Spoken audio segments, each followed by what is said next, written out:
ఈ ఏడాది సంక్రాంతి సినీ race box office వద్ద ఆసక్తికరమైన ఫలితాలను అందించింది. ప్రముఖ నిర్మాత మరియు పంపిణీదారుడు దిల్ రాజు తాజా ప్రకటనతో పండుగ సినిమాల విజయంపై ఒక స్పష్టత వచ్చింది. సాధారణంగా సంక్రాంతి సీజన్లో 1 లేదా 2 సినిమాలు మాత్రమే భారీ విజయాలను అందుకుంటాయి.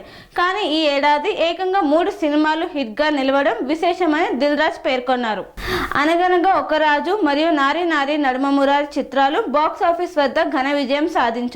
విశేషం ఏమిటంటే ఈ 3 సినిమాలు తెలంగాణలో దిల్ రాజు స్వయంగా పంపిణీ చేశారు. ఒకే సీజన్ లో తాను పంపిణీ చేసిన 3 చిత్రాలు వరుసగా విజయాలను అందుకోవడం అరుదైన విషయమని, ఇది తన అంచనాపై ప్రేక్షకులకున్న నమ్మకాన్ని ప్రతిబింబిస్తుందని ఆయన హర్షం వ్యక్తం చేశారు. మరోవైపు భారీ అంచనాల మధ్య విడుదలైన ప్రభాస్ నటించిన రాజసాబ్ మరియు భక్త మహాశైలకు విజ్ఞప్తి చిత్రాలకు ప్రేక్షకుల నుండి అశేష స్పందన లభించింది. పెద్ద హీరోల సినిమాలు మిక్స్డ్ టాక్ తెచ్చుకున్నప్పటికీ కంటెంట్ ఉన్న చిన్న మరియు మీడియం రేంజ్ సినిమాలు విజయం సాధించాయి. వరుస హిట్లతో తెలుగు సినీ పరిశ్రమకు ఈ ఏడాది సంక్రాంతి కొత్త ఉత్సాహాన్ని ఇచ్చింది.